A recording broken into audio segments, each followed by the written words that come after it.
তা আমি যা কালো আরবের কোনো মানুষ আমাকে মেয়ে দেবে? কুচ্ছিত কালো গোরাবুল আরব যাকে বলা হয়, আরবের কালো তারকা, তা কোনো মেয়ে আমাকে কেউ দেবে? এই মনে মনে চিন্তা করছি। আর রাসূলুল্লাহ, কোনো ভাই যদি থাকে আপনি একটু বার করে দেন। মুসলমান তরুণ যুবক ভাইরা, আল্লাহর নবী মদিনার মসজিদে নববী শরীফে ওই কালো সাহাবীর জন্য আমার নবী হাত তুলে দোয়া করলেন, ও সাদ, শোনো, দুঃখ করো না, কষ্ট দিও না বাবা, আমি রাসূলুল্লাহ তোমার জন্য দোয়া চাই। এ সাদ, আমি রাসূলুল্লাহ আল্লাহর দরবারে দুটো হাত তুলে দোয়া চাই। আল্লাহ দরবারে কি দোয়া চাইলেন আমার নবী? হযরত সাদ গোলাবুল আরব, আরবের বিখ্যাত কালো যে মানুষটা ছিলেন, সেই মানুষটার জন্য আমার নবী দোয়া চাইলেন, ও সাদ শোনো, আমি নবী তোমার জন্য দোয়া চাই। আরবের সব থেকে বিশ্ববিখ্যাত আরবের সুন্দরী নারীর সঙ্গে আমি নবী তোমার বিবাহ দিয়া দেব। জোরে বলে হযরত সাদ অবাক হয়ে গেলেন, ইয়া রাসূলুল্লাহ, ইয়া হাবিবাল্লাহ, এটা কিভাবে সম্ভব? আমি সব থেকে কালো করছি আর আরবের সব থেকে সুন্দরী রমণী, তার সঙ্গে আমাকে বিবাহ দেবেন, এটা কি সম্ভব?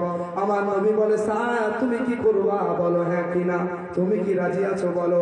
হযরত সাদ মিসকে হেসে বলেছিলেন, ইয়া রাসূলুল্লাহ, ইয়া হাবিবাল্লাহ, হুজুর যেখানে দিলেন নবী আমার বিবাহের জন্য উকিল হয়ে দাঁড়িয়ে যা, সেই জায়গাতে আমি গুনাহগার, আমি অথবা আল্লাহর পাপী বান্দা, কখনো না করতে পারি না। ইয়া রাসূলুল্লাহ, ইয়া হাবিবাল্লাহ, হুজুর তাহলে আপনার সমস্ত দায়িত্ব নেওয়া লাগবে, আপনি যদি পারেন পুরো দায়িত্বটা আপনি নিয়ে আনেন। আল্লাহ নবী বললেন, যাও বাবা সাদ, একটা পৃষ্ঠা নিয়ে এসো, একটা পৃষ্ঠা নিয়ে এসো, আমি তোমাকে সেই মেয়ের বাবার কাছে পাঠিয়ে দেব। হযরত সাদ বললেন, ইয়া রাসূলুল্লাহ, সেখানে কি আপনি যাবেন না আমি যাব? ও মুসলমান শোনো, আমার নবী যুবকদেরকে এত মহব্বত করতেন, আমার নবী যুবকদেরকে এত ভালোবাসতেন। ও যুবক শোনো, আজকে তোমাদেরকে ওয়াজ করে যায়, আল্লাহ নবী মদিনার মসজিদে নববী শরীফে সাদকে বললেন, বাবা সাদ, একটা পৃষ্ঠা নিয়ে আসো। নবীজি সেই পৃষ্ঠা দিয়ে ওই কাতিবি যে সমস্ত সাহাবীরা ছিলেন, ওই সাহাবী দিতে আল্লাহ নবী লিখে নিলেন। কি লিখলেন? নবীজি চিঠিতে প্রস্তাব দিচ্ছেন, হে আরবের বিশ্ব সুন্দরীর পিতা শোনো, ও আরবের সুন্দরী নারীর পিতা শোনো, আমি মদিনার মসজিদে নববী শরীফ থেকে দিনের নবী রাসূলুল্লাহ সাল্লাল্লাহু আলাইহি ওয়াসাল্লাম তোমার মেয়ের বিবাহের জন্য প্রস্তাব পাঠালাম, যদি তোমার পছন্দ হয় তাহলে তুমি অনুমতি দিও। এটি আমার নবী দস্তরখানা পাঠিয়ে দিলেন। হযরত সাদ রাদিয়াল্লাহু তাআলা আনহু ওই গোলাবুল আরব, আরবের কালো ডালকা সাহাবী চলে গেলেন মহিলার ওই কন্যার বাড়ির সামনে, তার আব্বা জানকে দেখে সালাম দেন। সালাম দেওয়ার পরে বলে, শোনেন, আমি মদিনার মসজিদে নববী শরীফ থেকে আল্লাহর নবীর মেহমান এসেছি, কি খবর ভাই, বলো কি ব্যাপার? সাহাবীটা বললেন, ও আল্লাহর নবী, সাহাবা শোনেন, ও মক্কার মানুষ শোনেন, আল্লাহর নবী আমার বিবাহের জন্য এই দাওয়াতনামা পাঠিয়েছেন, যদি আপনার পছন্দ হয় তাহলে নবীজি তার দরবারে যেতে বলেছেন। মেয়েটার আব্বা তখন, ওই কন্যার পিতা তখন আমার নবীর পত্রটা পড়ে মনে মনে চিন্তা করছেন, রব্বুল আলামিন, আল্লাহ, ও মালিক, আমার এত বড় তকদীর আল্লাহ, আমার এত বড় নসিব যে আমার কন্যা সন্তানের বিবাহের জন্য আল্লাহর নবী স্বয়ং ওকালতি করছে। জোরে বলা যাবে না সুবহানাল্লাহ। মেয়ের বাবা চিঠিটা হাতে পাওয়ার পরে আনন্দিত হয়ে যায়। সাদকে লক্ষ্য করে বলে, বাবা ছেলে শোনো, আমার নবী যেখানে চিঠি পাঠিয়েছে সেখানে অবশ্যই এই চিঠি আমার বুকে থাক, অবশ্যই আমি তোমার সঙ্গে বিবাহ দেব বাবা, আমার কোনো আপত্তি নাই। তবে শোনো বাবা, শোনো, তুমি যে বিখ্যাত করা কালো মানুষ, তোমাকে দেখতে কুৎসিত কালো, আমার ঘরে কন্যা রয়েছে, আমার কন্যা সন্তানের একেবারে জিজ্ঞাসা করা লাগবে, আমি পিতা হয়ে আমার কন্যা সন্তানকে থেকে জিজ্ঞাসা করে আসি দাও। পিতা চলে গেলেন, বাপ কন্যা সন্তানের কাছে জানতে গেলেন, হে বেটি সন্তান শোনো, আল্লাহর নবী দিনের নবী তোমার বিয়ের জন্য পয়গাম পাঠিয়েছেন। এই বিয়েতে তুমি কি প্রস্তাব, তোমার কি মনোভাব?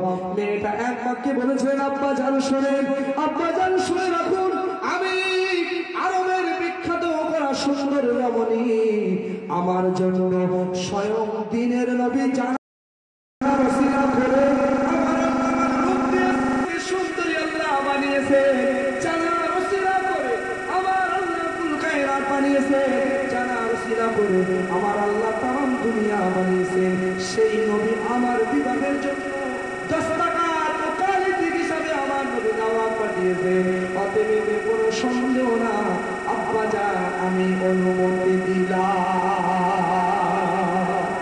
জোরে বলেন না, আর একটু জোরে হবে না? আজকের সমাজে যদি আপনি তাকান, আমার একটা যুবতী সুন্দরী বোনের যদি একটু কালো বর হয়েছে কেরম ভাব হবে? আমার মায়েদের যদি একটু কালো স্বামী হয়, একটা অহংকার ভাব থাকে কি থাকে না? জি জোরে বলা যাবে না। পর্দার আড়ালে মায়েরা শুনছেন, আওয়াজ যাচ্ছে কানে। মায়েদের যদি স্বামী একটু কালো হয়েছে, মায়েদের একটা গরম অহংকার থাকে।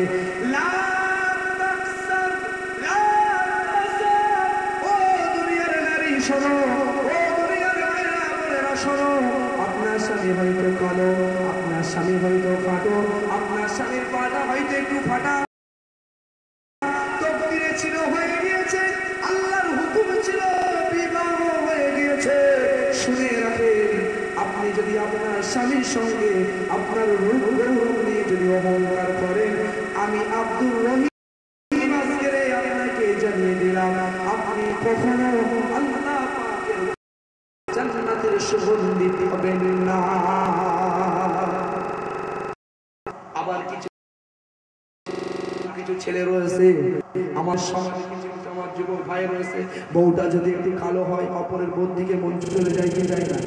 কি বলে না, সুমনের বউটা খুব সুন্দর, ঘরে নিজের বউ পছন্দ না, অন্যের বউ পছন্দ, কি বাবা কাকিনা বলেন। রাসূলুল্লাহ দরবারে যখন হযরত বেলাল রাদিয়াল্লাহু তাআলা আসতেন, আরবের মানুষরা আমার নবী সাহাবীকে বলতেন, ও আরবের মানুষ দেখো, আরবের কালো পাহাড় তোমাদের সামনে যাচ্ছে। আমার নবী আনন্দিত হয়ে বলতেন, ও আমার সাহাবীরা খবরদার, সাবধান হয়ে যাও, অহংকার করো না, তাকব্বুর করো না।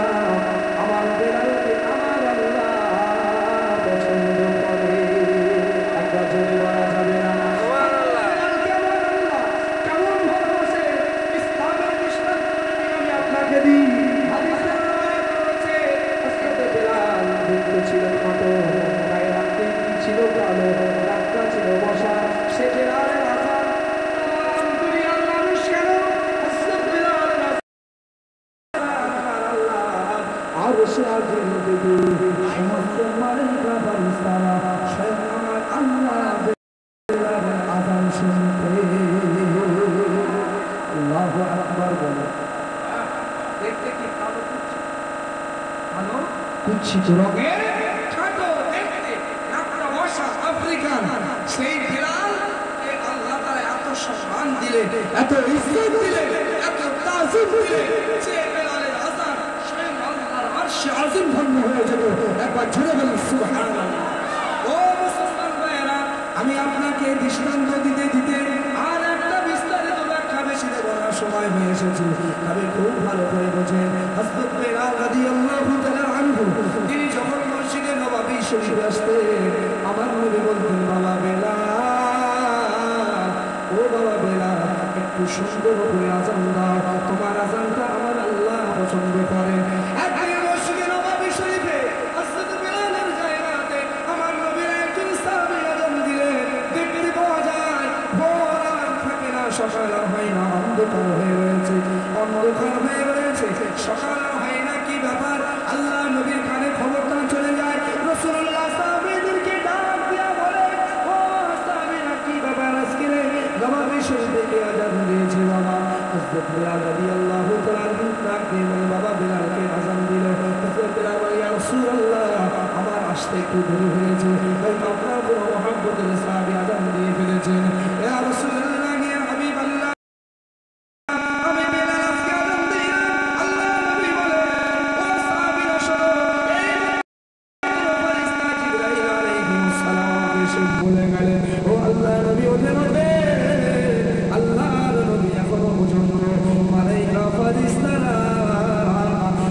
আসমানের ফারিস্তা, দ্বিতীয় আসমানের ফারিস্তা, তৃতীয় আসমানের ফারিস্তা, আমার আল্লাহ আরশে আজিম পর্যন্ত দুনিয়ার কোনো আযান এখনো পৌঁছায় না।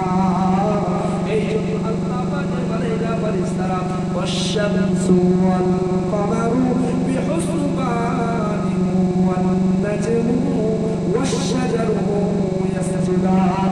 সকাল যখন উদিত হয়, সকাল যখন হয় সূর্য উদিত হয়, আবার যখন সন্ধ্যা হয় পশ্চিম আকাশে চন্দ্র সূর্য ঘুরে ঘুরে যায়। এই খেলা সব কিছু আমার আল্লাহর কুদরতে হাজির হয়েছে। আমার আল্লাহ সঙ্গে সঙ্গে জানিয়ে দেন এখনো আজান হয়নি, দুনিয়ার জমিনে তা স্টপ করে দে। আবার আমার নবী বললেন বেলাল, নবী শরীফে আজান দাও বেলাল।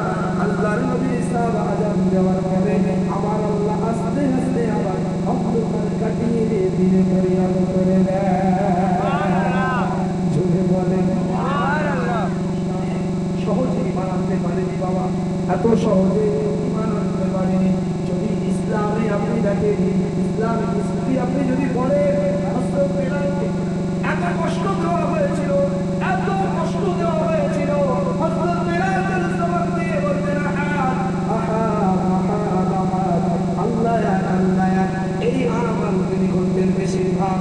এক তারিখে তার মনিব হযরত বেলালকে অত্যাচার শুরু করে, বলে তুই যদি আমার আন্ডারে থাকিস তাহলে এই মনিবের নাম তোর জমা যাবে না, বলা যাবে না। হযরত বেলাল বলে শোনো, যদি তুমি আমাকে মারতে মারতে মেরে ফেলো তথাপি আমি আমার মালিকের নাম বলা ভুলব না। মুসলমান শোনো, ও আমার যুবক ভাইরা শোনো। হযরত বেলালের জিহ্বাটাকে টেনে বার করা হলো, জিহ্বাটাকে ছেড়ে বার করা হলো। শরীরের উপরে খালি গায়ে তপ্ত বালির উপরে ঘোড়ার পিছনে বেঁধে দিয়ে হযরত বেলালকে টানা হলো। তারা শরীরের চামড়াগুলো খসে খসে হযরত বেলাল রাদিয়াল্লাহু তাআলা শরীর দিয়ে চর্বিগুলো ফেলে ফেলে আল্লাহর জমিনে মরুভূমির বাড়িতে পড়ে যান। তথাপি হযরত বেলাল বলে আহাদুন আহাদুন আহাদুন, ওহে আমার বলে শোনো, মারতে মারতে আমি বেলাল যদি আমাকে মেরে ফেলো, আমার জিহ্বাটাকে চিড়ে ফেলে দিয়েছো, তবে তিনি এই শাহাদাত আমল দিয়ে এই সারা করে দেখিয়ে দিয়েছিলেন। হে আমার নবী শোনো, আমি বেলাল আমাকে যদি মারতে মারতে মেরে ফেলো, আমার জবান ছেড়ে দিয়েছো, কোনো আপত্তি নাই, কোনো অসুবিধা নাই। আমার অন্তর থেকে রব্বে কারীম মালিকের নাম কখনো মুছে ফেলতে পারবে না। জুড়ে বলে, জুড়ে বলে শোনো, যদি আমার জিহ্বাটাকে ছিঁড়ে ফেলে দাও, আমার অন্তর থেকে কখনো আল্লাহর নামের ধ্বনি তুমি বন্ধ করতে পারবে না। এমন বেলালের রক্তের বিনিময়ে আজকে আমি আপনি কালেমার দাওয়াত পেয়েছি, টুপি পেয়েছি, দাড়ি পেয়েছি, কোরআন পেয়েছি, হাদিস পেয়েছি। হযরত আমির হামজা রাদিয়াল্লাহু তাআলা আনহু, আম্মা জান হযরত সুমাইয়া রাদিয়াল্লাহু তাআলা আনহা, যিনি সর্বপ্রথম ইসলামের ইতিহাসে নিজের জানকে কুরবান করেছিলেন। যে পূর্বে বলছিলাম এই মুসকানপুরের দেখা যায় আম্মা জান সুমাইয়া রাদিয়াল্লাহু তাআলা আনহা, ইসলামের ইতিহাসে আমরা বলছি আম্মা জান সুমাইয়া তিনি এতটা সাহসী ছিলেন, আল্লাহ তাআলাকে এতটা শক্তি দিয়েছিলেন বাবা, কোরআনের জন্য, কালেমার জন্য কাফেরদের কাছে কখনো নিজেকে নত করে না। নিজের জানকে কুরবান করেছে আম্মা জান সুমাইয়া রাদিয়াল্লাহু তাআলা আনহা। আলী আল্লাহ দশটি পাঠিয়ে ইসলাম কবুল করে জগতে একবার জোরে বলুন সুবহানাল্লাহ। ভাগিনীর মতো হে মুসলমান যুবক, যদি বেঁচে থাকতে হয়, বেঁচে যদি থাকতে হয় তাহলে বাঘের মতো একদিন বেঁচে থাকো, ইঁদুরের মতো 1000 বছর বেঁচে কোনো মূল্য নাই, কোনো লাভ নাই। সাহসিকতার সাথে, ঈমানদারিতার সাথে আপনি কলেমাকে ঈমানকে মজবুত রেখে দুনিয়াদারি করেন, তাহলে আপনার সমস্যা আলোচনা করেছি। আলোচনা আছে দেখি আপনারা কি বলছেন। আলোচনা কোন জায়গায় ছেড়ে দিয়েছি বলে বলে, হ্যাঁ তার আগে 3 জন মনে রাখেন আল্লাহ একদম ভেরি গুড। সহকারে পাশাপাশি হচ্ছে একবার মহব্বত করে বিদায় নেওয়ার একটা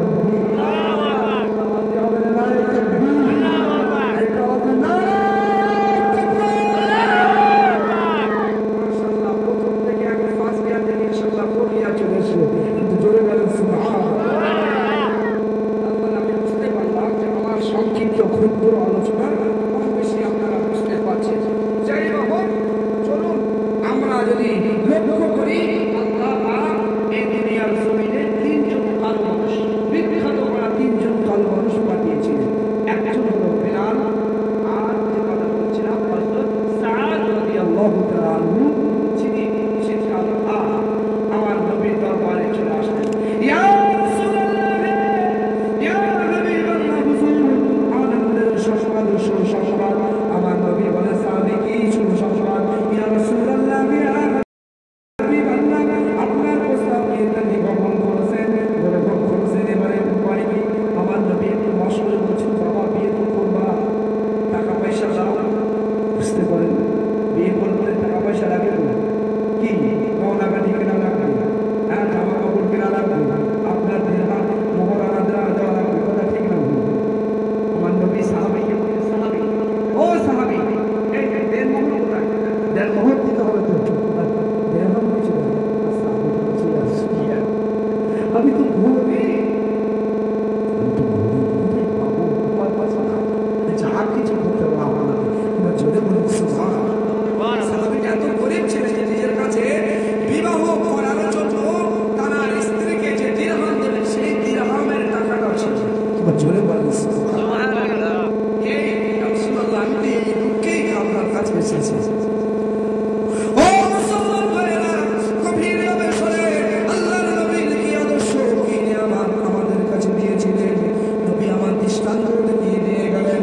হযরত সাদ রাদিয়াল্লাহু তাআলা আনহুকে বললেন, ও বাবা সাদ, যাও, চলে যাও, আমার সাহাবা হযরত ওসমানের কাছে যাও, আমার সাহাবা হযরত আলীর কাছে যাও। আমার নবীর দুইজন সাহাবা ছিলেন, দুইজন জামাতা, একজন হলেন আলী, অপরজন হলেন ওসমান। কথা ঠিক না ভুল? একজন ছিলেন গরিব, আর একজন ছিলেন বিশাল ধনকুবের। কথা ঠিক কিনা? হ্যাঁ, রাসূলুল্লাহ গরিব জামাতা ছিলেন, আমার অর্থ শ্রেণীর মানুষও জামাতা ছিলেন। আমার নবী একটা এমন দৃষ্টান্ত কালচার আমাদেরকে দিয়ে গেলেন। বিশেষ করে আমাদের সমাজে গরিব মানুষ আমি যেমনকে দেখবো, ঠিক তেমন মানুষও আমাকে সেরকম আল্লাহর স্ত্রীর মনের মুসলমানকে সমর্থ, এটা আমার রাসূল শিক্ষা দিলেন। রাসূল যা বলে তার কাছে দিয়ে দিলেন।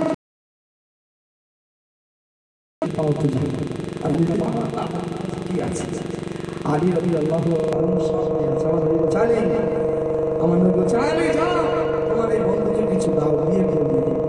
বুঝতে পারছেন? একটা খুশি, আনন্দ, নওয়া বিশ্ববিদ্যালয়ে একটা খুশির বার্তা, আনন্দের বার্তা বলছে। সোনার নবী যখন বললেন, হযরত ওসমান বাড়িতে গেলেন। হযরত ওসমান রাদিয়াল্লাহু তাআলা আনহু বাড়িতে গেলেন। আমার নবী সাহাবা সাহাবীকে লক্ষ্য করে বললেন, ও সাহাব, কত লাগবে বলে, কত দিরহাম দিলে তুমি খুশি? হযরত সাহাব বললেন, ভাই ওসমান, আপনার যেমনটা হয় আপনি তেমনটা দেন। হযরত আলী রাদিয়াল্লাহু তাআলা আনহু শুনলেন, আমার নবী এমন মজা করতেন, বাবাজিরা শুনেন, আমার নবীর জামাতা হযরত আলী শেরেফুল আসাদুল্লাহুল গালিব, যার লকব স্বয়ং আল্লাহ দিয়েছিলেন, আমার নবী দিয়েছে। ও মুসলমান শুনেন, আলী রাদিয়াল্লাহু তাআলা আনহু এক তারিখে আমার নবীর পাশে বসে আছেন। আমার নবী একটা করে ফরমা খাজুর খাই, ফরমা খাজুর, ফরমা কিন্তু রাসূলুল্লাহ প্রতিটা বেশি ভালোবাসতেন। এই খাজুর খাচ্ছেন, খেতে খেতে হাতে দিলাম। আলী রাদিয়াল্লাহু তাআলা আনহু বসে আছেন, হুজুর আলীর সামনে রেখে দিলেন। এমনি করে রাখতে রাখতে অনেকটা খাজুর নাতি জড়ো হয়ে যায়। আমার নবী সুন্দর করে হযরত আলীর সামনে একটু বসে বললেন, ও হাসান, না দেখো, দেখো, দেখো, আমার সাহাবী আলী কতটা খাজুর খাই, দেখো কতটা আটি তার সামনে জমে দিয়েছে। একবার জোরে বলে সুবহানাল্লাহ। খাচ্ছেন কে? নবী পাক। আর আটিগুলো জমা করে রাখছেন কোথায়? আলী রাদিয়াল্লাহু আনহুর সামনে। কষ্ট করে বলছেন, দেখো আমার আলী কতটা খাজুর খাই, দেখো সামনে কতটা আটি জোগাড়। ও মুসলমান ভাইয়েরা, দেখেন নবীর সঙ্গে সাহাবীর কি মহব্বত ছিলেন। হযরত আলী রাদিয়াল্লাহু তাআলা আনহু পরোক্ষভাবে আমার নবীকে বলে, ইয়া রাসূলুল্লাহ, ইয়া হাবিবাল্লাহ, হে নবী সাহাবীরা শোনো, আল্লাহ আমাকে আসাদুল্লাহুল গালিব করেছে। প্রত্যেকটা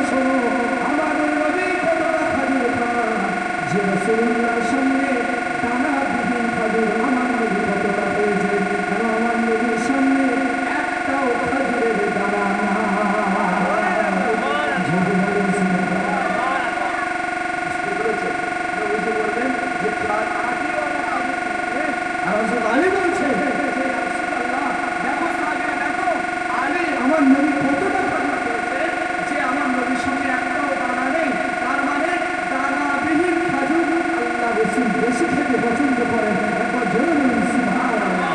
ও মুসলমান শোনেন, এই দানাবিহীন খাজুরের দানা এখনো পর্যন্ত আমার নবীর জন্য মুজিজা আল্লাহ হাজিব আল্লাহ তাআলা দিয়েছেন সৌদি আরবে। এখনো পর্যন্ত মদিনাতুল মুনাওয়ারাতে আমার নবীর দেশে এখনো পর্যন্ত রয়েছে দানাবিহীন খাজুর গাছ। আমার নবীর আদর্শ কাল কিয়ামত পর্যন্ত আমার আল্লাহ জারি রেখে দেবে। আমার মুসলমান ভাই ও বাবারা, খুব গভীরভাবে বোঝেন। হযরত সাদ রাদিয়াল্লাহু তাআলা আনহু যখন জোবার করলেন, আল্লাহ নবীকে বললেন, ইয়া রাসূলুল্লাহ জোবার হয়েছে। কত জোবার হয়েছে? ইয়া রাসূলুল্লাহ 350 দিরহাম জোবার করেছি। একবার জোরে বলুন, জোরে বলেন। নিয়ে কত? 350 দিরহাম।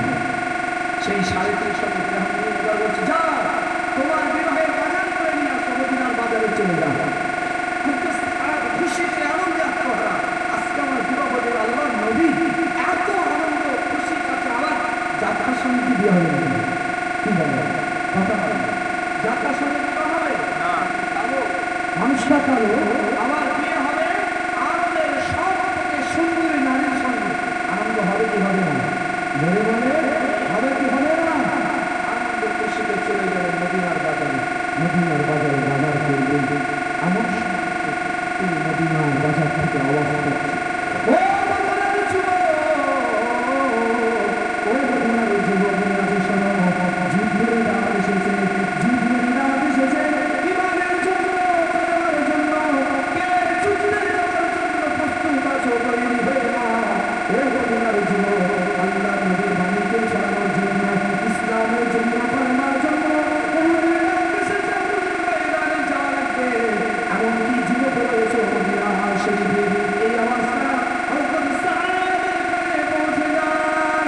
ও মুসলমান ভাইরা, আমার যুবক ভাইরা, অন্তরে প্রধান রেখে দেন। হযরত সাঈদ রাদিয়াল্লাহু তাআলা আনহু মাথায় চিন্তা শুরু করে দিলেন, শোনো, আমি সাঈদ আমার বিয়ে দিন আজকে নষ্ট হয়ে যায়, বেকার হয়ে যায়। আল্লাহ নবী আবার পুনরায় আমার বিয়ে দিতে পারবে, কিন্তু এই যুদ্ধ যদি আমার শেষ হয়ে যায়, আমি আর যুদ্ধে কখনো শামিল হতে পারবো না। ও মুসলমান শরীফ, ও সাঈদ রাদিয়াল্লাহু তাআলা আনহু কিতাবের ভিতরে বর্ণনা এসেছে, আল্লাহর নবী সাহাবা ওই 350 দিরহাম নিয়ে কি সুন্দর একটা তরবারি কিনলেন, নিজের একটা সুন্দর সাদা ঘোড়া অশ্বরোহী ঘোড়া কিনলেন, আর নিজের শরীরের ঢাকার জন্য ঢাল স্বরূপ একটা বস্ত্র কিনে নিলেন। যুদ্ধের ময়দানে সেইগুলো কিনে নিয়ে তিনি যুদ্ধের ময়দানে রওনা দিলেন। কিতাবের মধ্যে এসেছে আল্লাহর নবী কালো সাহাবা হযরত সাঈদ যুদ্ধ করতে করতে তিনি ইসলামের পথে শাহাদাত বরণ করে দিলেন। আশহাদু আল্লাহ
জুলাইখাকে আল্লাহর নবীর সঙ্গে হযরত নবী ইউসুফের সঙ্গে আমার আল্লাহ জান্নাতে বিয়ে দেবেন। জোরে বলেন সুবহানাল্লাহ। এই যুবক দেখেন, আরবের সবথেকে সুন্দর কিন্তু ওই সাহাবীর কাছে কি মনে হলো? ঈমান তার থেকে বেশি। কথা ঠিক না বলুন? জোরে বলে। সুন্দরী অমরের থেকে নিজের ঈমান, ইসলাম, কালেমা, রাসূল, নবী, দ্বীন, কালেমা, দাওয়া আমার কাছে সব থেকে বড় মনে হয়েছে। সেই জন্য অত সুন্দরী রমণীকে বিয়ের আশা বাদ দিয়ে ইসলামের জন্য নিজের জীবনকে কোরবান করে দিয়েছেন। একবার জোরে বলুন সুবহানাল্লাহ। জয় হোক। মাশাআল্লাহ। একটা দুই হয়ে গেছে। সর্বনাশ। কালো মানুষের পৃথিবীতে বিখ্যাত করা কালো। তাহলে আরেকজন বাকি আছে তো, দুটো হলো, দুইজন হলো, আরেকজন বাকি আছে, ওটা আরো বলবো।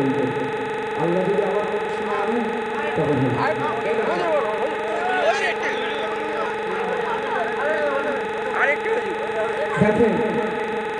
অলরেডি একটা দুই হয়ে গেছে। আমার আপনারা সত্যিকারে কোরআন হাদিসের ভাষা ব্যাখ্যা, বিশেষ করে তাফসীরের আলোচনা, কোরআন এমন একটা মধুর, অটোমেটিকলি আল্লাহ ঈমানের জাযবা বাড়িয়ে দেন। কথা ঠিক না বলতে জোরে বলেন, অটোমেটিক আল্লাহ জাযবা বাড়িয়ে দেন। এটা কোরআন শরীফ যেই দলিল দিচ্ছেন, ওয়াইদা তুতলা আলাইহিম আয়াতু যাদাতুহুম ঈমানা। তোরা যত শুনবি আল্লাহ তাআলা ঈমান করতে বৃদ্ধি করে দেবে। আল্লাহ জোরে বলেন সুবহানাল্লাহ।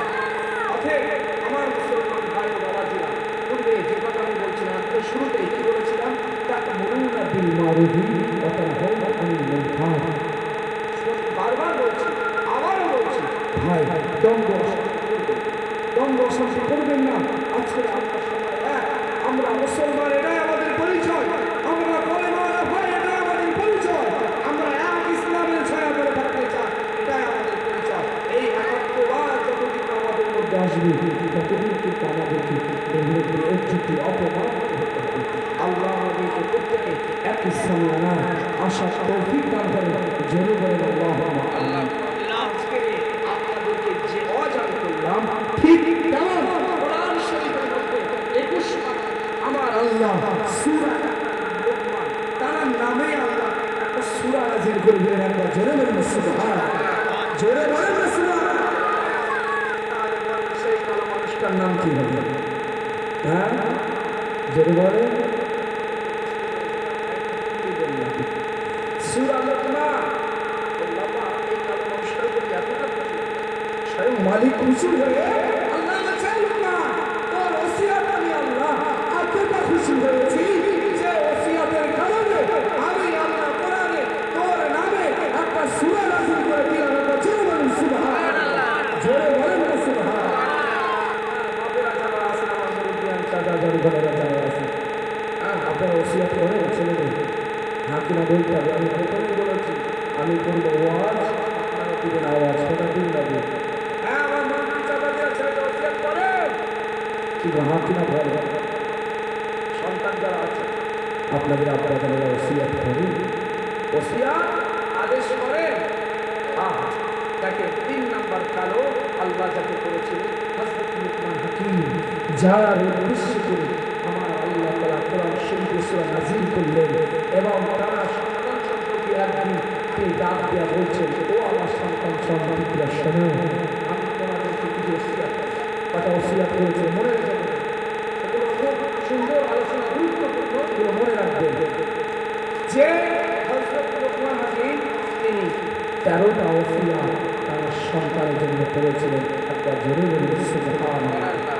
আল্লাহ তাআলা এত খুশি হলেন, ওসমানের ওসিয়তের সিদ্ধান্তের উপরে মালিক এতটা খুশি হয়েছেন যে খুশি হওয়ার বদলে আমার আল্লাহ সেই 13টা ওসিয়ত কোরআন শরীফের মধ্যে আমার আল্লাহ তুলে দিলেন 13টা আয়াত দিয়ে। একবার জোরে বলুন সুবহানাল্লাহ। তাহলে মানুষকে আল্লাহ তাআলার পছন্দ বলেন, আমার আল্লাহকে রূপ দেখবেন। হ্যাঁ, আল্লাহ রূপ দেখবেন। আল্লাহ কে দেখবেন? আল্লাহ মানুষের অন্তর দেখবেন। লাহুম কুলুবুন লা ইয়াফকাহুনা বিহা ওয়া লাহুম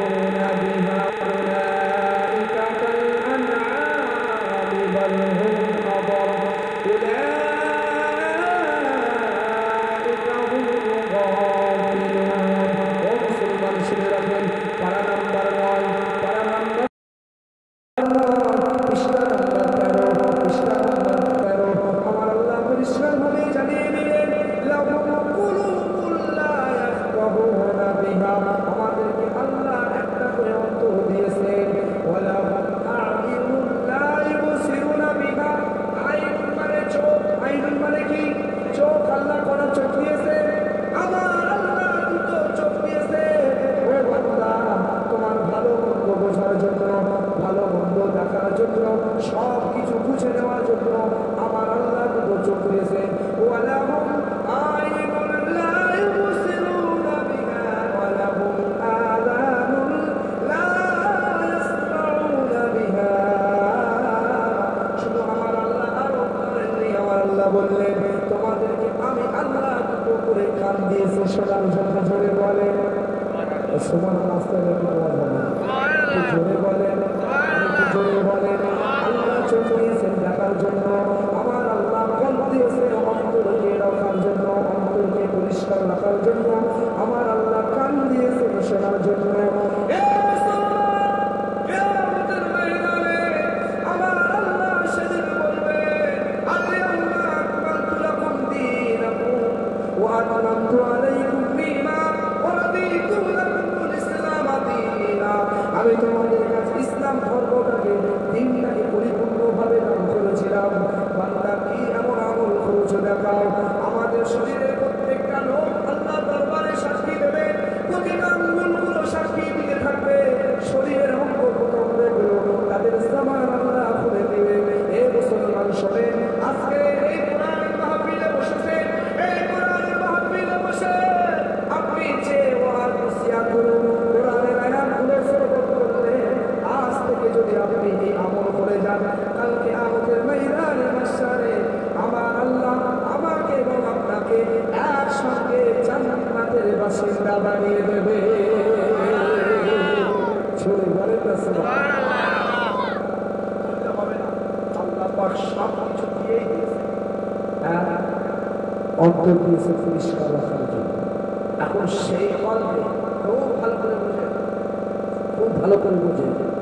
আরেকটা তথ্য আপনাকে দিচ্ছি, কোরআন শরীফ থেকে আমার আল্লাহ বলছেন যে কোরআন শরীফের সূরা বালার মধ্যে আমার আল্লাহ বললেন আলাম নাজআল লাহু আইনাইন ওয়া লিসানান ওয়া শাফাতাইন।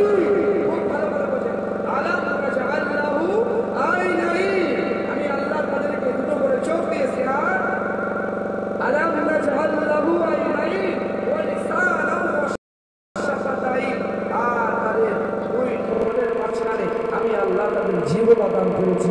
পবিত্র অবস্থায় একটা জোরে বলেন সুবহানাল্লাহ। ভালো করে বোঝেন, আল্লাহ দিয়েছে জিহ্বা দিয়েছে। এই জিহ্বা কিসের জন্য দিয়েছে? আল্লাহ যখন মায়ের পেট থেকে আমাদের দুনিয়ায় পাঠিয়েছে, হ্যাঁ, এর একটা ব্যাখ্যা রয়েছে, এর একটা বিশাল ব্যাখ্যা রয়েছে কি, যখন বাচ্চা মায়ের পেটে 4 মাস ভূমিষ্ঠ হয়, আমার আল্লাহ তাআলা রব্বুল আলামিন বাচ্চা যে বিশেষ করে মায়েদের যে পিরিয়ড হয়, সেই রক্তর নালীটা আমার আল্লাহ বন্ধ করে দিয়ে বাচ্চার নালীর সঙ্গে মায়ের নালীর সঙ্গে একটা সম্পর্ক তৈরি করে দেয়। একবার জোরে বলুন সুবহানাল্লাহ।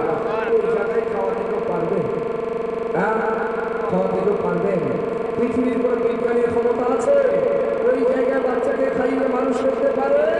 আমার আল্লাহ বললেন ওয়ামা মিন দাব্বাতিন ফিল আরদি ইল্লা আলাল্লাহি রিজকুহা ওয়া ইয়ালামু মুস্তাকাররাহা ওয়া মুস্তাওদাআহা কুল্লুন ফী কিতাবিন মুবিন।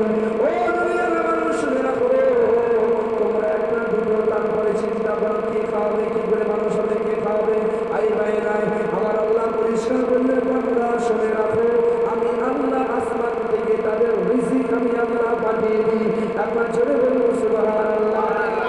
মুসলমান ভাইরা, বিজ্ঞানী তথ্য যদি আমি আপনাকে দিই, আটলান্টিক মহাসাগরে বলেন, প্রশান্ত মহাসাগরে বলেন, ভূমধ্য সাগরে বলেন, বড় বড় মহাসাগরগুলোতে এক একটা তিমি মাছ রয়েছে।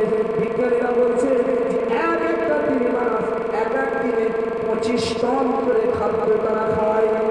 কত টন? একটু জোরে বলা যাবে না কি? আমার তথ্য ভুল হচ্ছে না কি বলবো?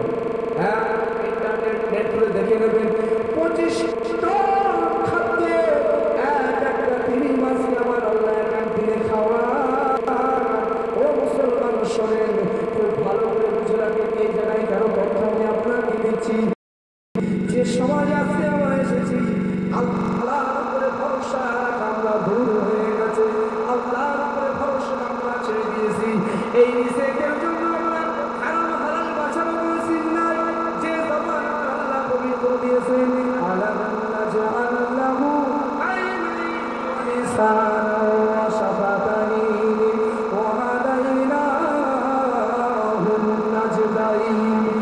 জবান আমার আল্লাহ পবিত্র করে মায়ের পেট থেকে পাঠিয়ে দিয়েছে। একটা শিশুকে ওইভাবে আমার আল্লাহ জিভ দিয়ে খাওয়ার না, নারীর সঙ্গে ওই রক্ত বদরক্ত থেকে মায়ের খাদ্য খাইয়ে বাচ্চাকে মানুষ করে 10 মাস 10 দিন দুনিয়ার উপরে ভূমিষ্ঠ করায়। এ মুসলমান শোনে, এর ভিতরে বিশাল তত্ত্ব রয়েছে। আমার আল্লাহ বলে আমার বান্দা দুনিয়াতে যাওয়ার পরে ওই সালাম দিয়ে আমি আল্লাহ আমার নাম মধুমাখানা বাড়াই করবি। আমার নবী পাকের মধুমাখানা যে জবান দিয়ে পড়বে, যে জবান দিয়ে আমার নবীর হাদিস গুলো তারা বলবে, আমি আল্লাহ কখনো তার জবানটা আরাম করে দিই না। আজকে আমাদের মধ্যে এমন কোন মানুষ রয়েছে কি আমার জানা নাই, এই হাওড়া জেলার জমিনে যে জবানটা আল্লাহ পুরো পবিত্র দিয়েছে আর লাল পানি বলে ওই লাল পানি সারা পান করে জবানটা না পাক করেছে, এর মধ্যে আছে কিনা তো মনে হয়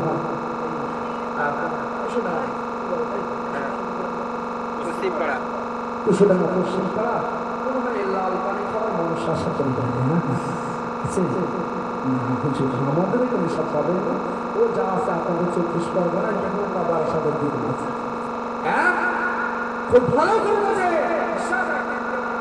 আল্লাহ পাক দুইটা জিনিস খুব গুরুত্বপূর্ণ মানুষের শরীরে দান করেছে। রাসূলুল্লাহ বললেন 2 ঠোঁটের মাঝখানে আমাদের জীবনা আর 2 উড়ির মধ্যবর্তী স্থান যেটা বলে আমাদের উত্তম লক্ষ্য স্থান।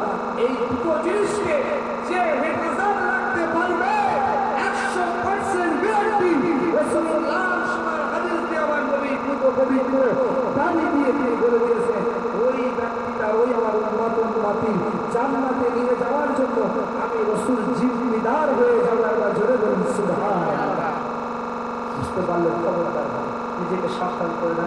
চলে হযরত লুকমান হাকিম ছেলেকে ডেকে বলছেন, বাবা তোমাদেরকে আমি একটা ওসিয়ত করে যাচ্ছি, বাবা তোমাদেরকে একটা ওসিয়ত করে যাচ্ছি, এই ওসিয়তগুলোকে তোমরা পালন করবে যতদিন তোমরা বেঁচে থাকবে। তোমার আব্বা জানে রেখে যাওয়া এই ওসিয়তগুলোকে তোমরা অবশ্যই পালন করবে বাবা। এ মুসলমান ভাইয়েরা, আল্লাহর নবী হযরত লুকমান হাকিম তিনি কেউ কেউ বলেছেন নবী, আবার কেউ কেউ বলেছেন নবী নন, জ্ঞানী মানুষ হাকিম ছিলেন, খুব পণ্ডিত মানুষ ছিলেন।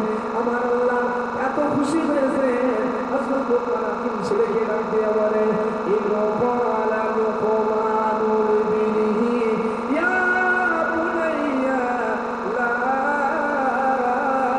তুশরিক বিল্লাহ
দুপুর দিকে আছে আর তাবারও কাছে নাকি ভাই আপনি চলে আসেন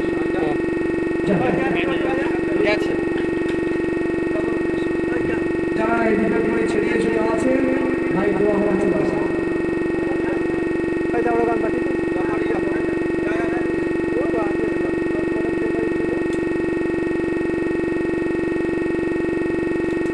সকলে প্রাণ ভরে গভীর নজর দিয়ে বিশেষ করে আজকে একটা গুরুত্বপূর্ণ রাত ওই দিকে আলোচনা চাইনি আমরা যদি চাই ইনশাআল্লাহ আজিজ বিজ্ঞান ভার্সেস কোরআন বুঝে আসছে বিজ্ঞান ভার্সেস কোরআন রাসূলুল্লাহ মেরাজ আমি আপনাদের ভূমিকাও বলে যাচ্ছি যদি আল্লাহ কোনো সময় আবার এই আশেপাশে কোথাও আমাকে নিয়ে আসেন তো আলোচনা করবো এই লাইলাতুল মেরাজ সম্পর্কে বিজ্ঞান ভার্সেস কোরআন আমার রাসূলুল্লাহ কতটা গুরুত্বপূর্ণ সহকারে আল্লাহর সঙ্গে দিদার করেছিলেন সেই রজনী রাসূল পাকের শানে সকলের মহব্বতে উচ্চ আওয়াজে একবার করতে নজরানা ইয়া নবী সালাম আলাইকা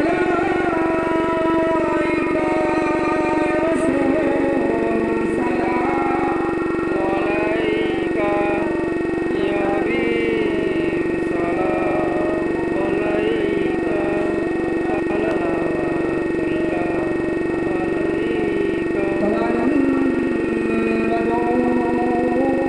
আলাইকা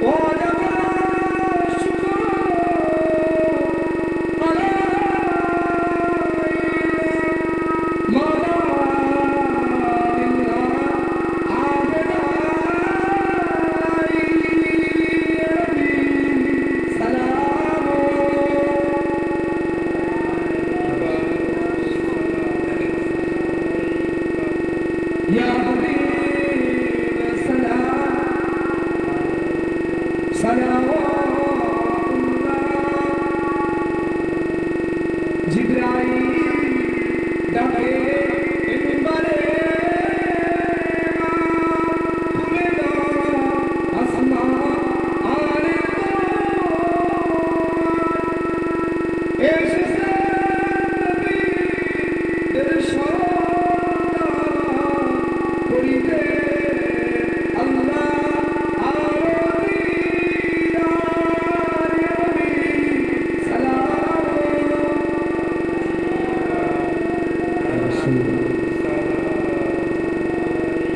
يا حبيب سلام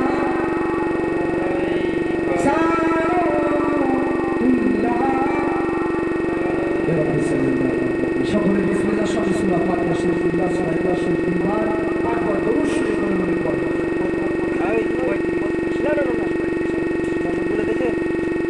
দুটো বলে দেখে